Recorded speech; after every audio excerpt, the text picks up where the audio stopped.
Dungeon में दिन भर घूमने के बाद बार में जश्न मनाते हुए बेल और उसकी पार्टी अपोलो फैमिलिया के साथ हाथापाई में उलझ जाती है, जिससे वे बुरी तरह से पिट जाते हैं। अगले दिन बेल और हेस्टिया को अपोलो के यहाँ एक पार्टी में इनवाइट किया जाता है। हेस्टिया को कुछ गड़बड़ लगती है, लेकिन वह चली जाती है। इस इवेंट में दोनों अपने कई दोस्तों से मिलते हैं। बेल की मुलाकात आइस से होती है और उसकी फॉर्मली फ्रेया से मुलाकात होती है। बाद में रात के समय हेर्मेस बेल को आइस के साथ डांस करने में मदद करता है। इसके बाद अपोलो इस मौका का यूज़ बेल और हेस्टिया से भिड़ने के लिए करता है, यह दावा करते हुए कि उन्होंने जानबूझकर उसकी फैमिलिया पर हमला किया है और बेल को अपने लिए जीतने के प्लान के साथ उन्हें वॉर गेम के लिए चैलेंज देता है। हेस्टिया वॉर गेम के प्रपोजल को रिजेक्ट कर देती है और वह और बेल पार्टी छोड़ देते हैं। अगले दिन उनका घर अपोलो फैमिलिया द्वारा पूरी तरह से घेर लिया जाता है और डिस्ट्रॉय कर दिया जाता है, जिससे उन्हें भागने पर मजबूर होना पड़ता है। वे गिल्ड हेडक्वार्टर्स तक पहुंचने की कोशिश करते हैं, लेकिन अटैकर्स द्वारा लगातार उन्हें रोका जाता है। वेल्फ, लिली, ताकेमिकाजुची और मियाज फैमिलियास उनकी मदद करने के लिए आते हैं। लड़ाई के दौरान लिली का सामना सोमा फैमिलिया के कैप्टन ज़ानिस लुस्ट्रा से होता है और उन्हें लड़ाई बंद करवाने के लिए उसे वापस उसके साथ जाने के लिए मजबूर होना पड़ता है। यह महसूस करते हुए कि उनके पास बचने का कोई रास्ता नहीं है, हेस्टिया और बेल अपोलो का चैलेंज एक्सेप्ट करने के लिए सीधे उसके मैंशन में जाते हैं।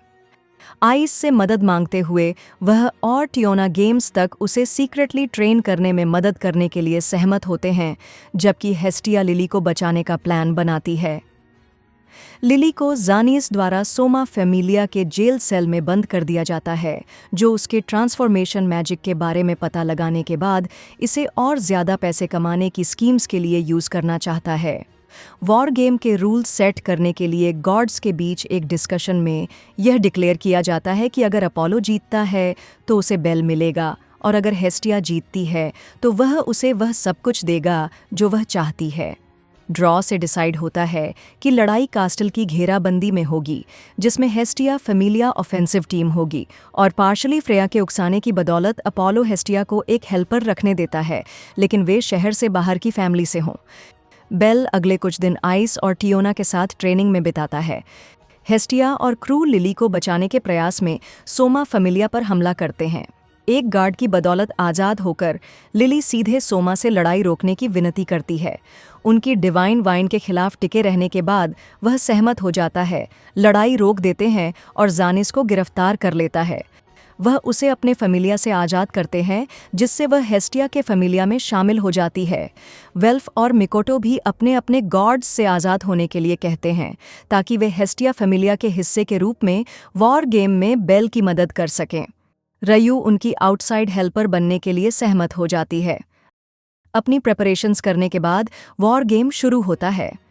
हेस्टिया फैमिलिया को अपोलो फैमिलिया के हेडक्वार्टर्स पर जीत हासिल करनी होगी, जिसमें 100 लोग हैं।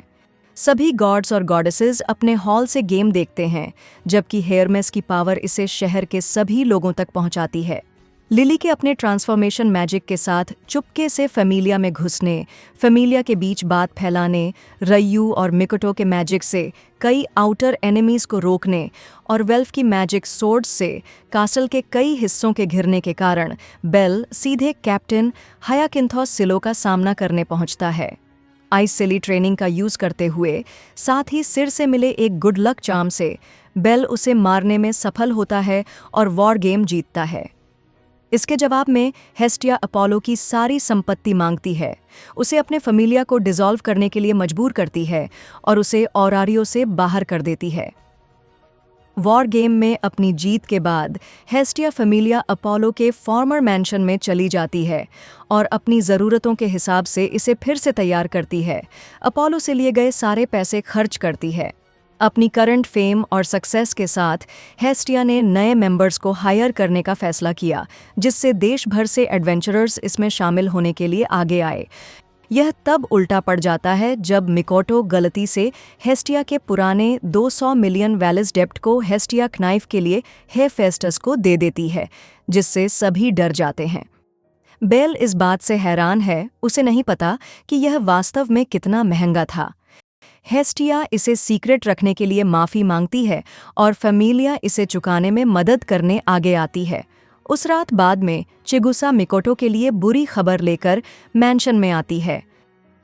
बेल, लिली और वेल्फ मिकोटो का पीछा करते हुए ओरारियो के रेड लाइट डिस्ट्रिक्ट तक पहुंचते हैं, जो इश्तार फैमिलिया के कंट्रोल में है। जबकि लिली और वेल्फ को पता चलता है कि वे अपने एक पुराने दोस्त की तलाश कर रहे हैं, बेल अलग हो जाता है और इश्तार फैमिलिया की कुछ अमेज़ॉन विमेन द्वारा निशाना बनाया जाता है। वह भागने में सफल हो जाता है और हारुहिमे नामक फॉक्स ह्यूमन गर्ल के कमरे में छिप जाता है।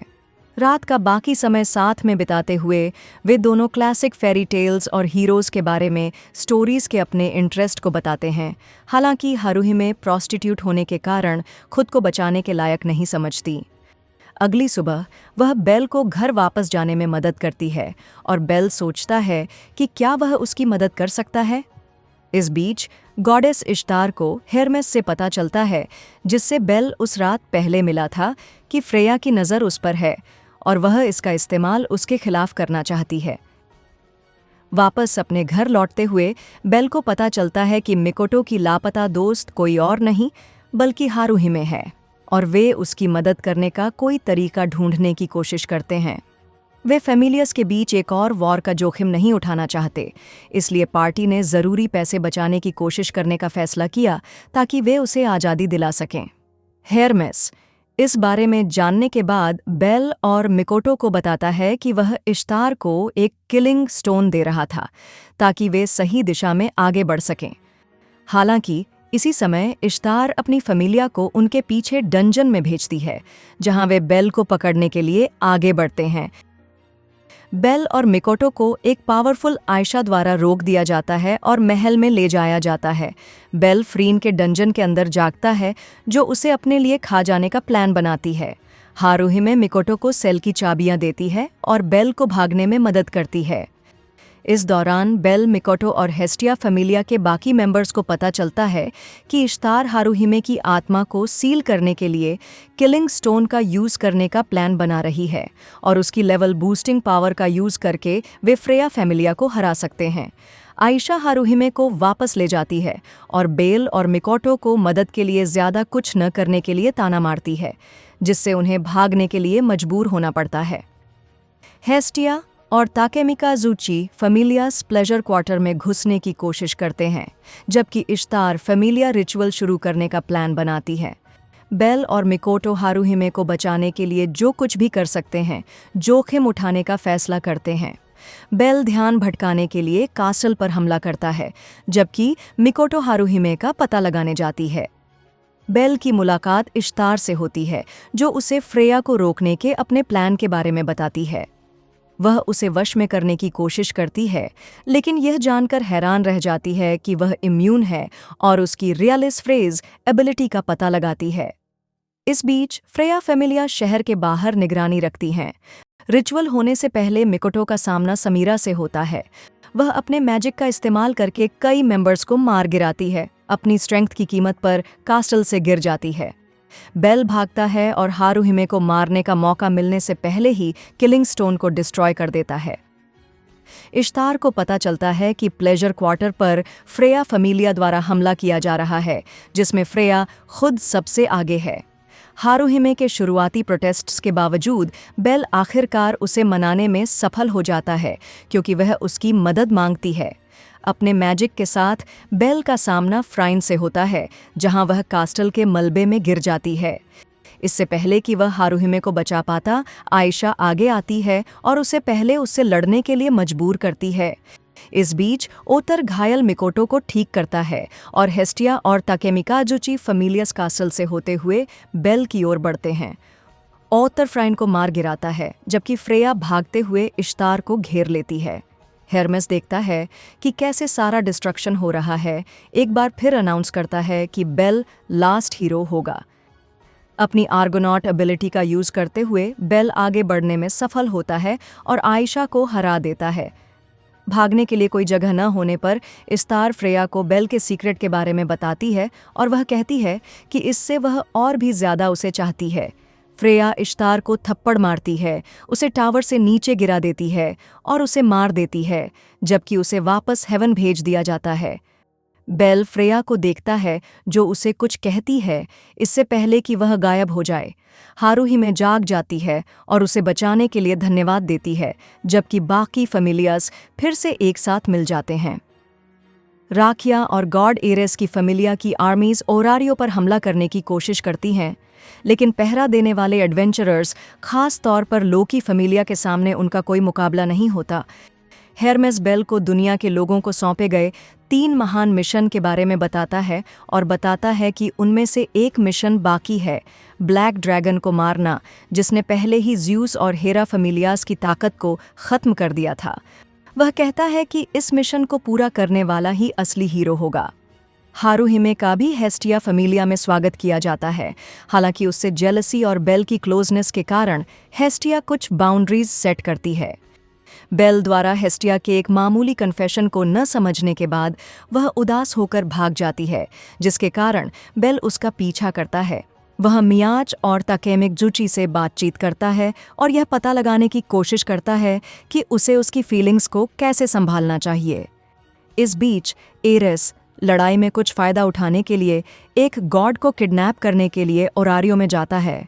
वह अनजाने में हेस्टिया से टकरा जाता है और जल्दी से उसे ही ले जाता है। आइस, बेल और आसफी के साथ उसे बचाने के लिए उनके पीछे जाती है। लड़ाई के दौरान बेल और हेस्टिया एक चट्टान से गिर जाते हैं, जिससे आइस उनके पीछे नीचे कूद जाती है।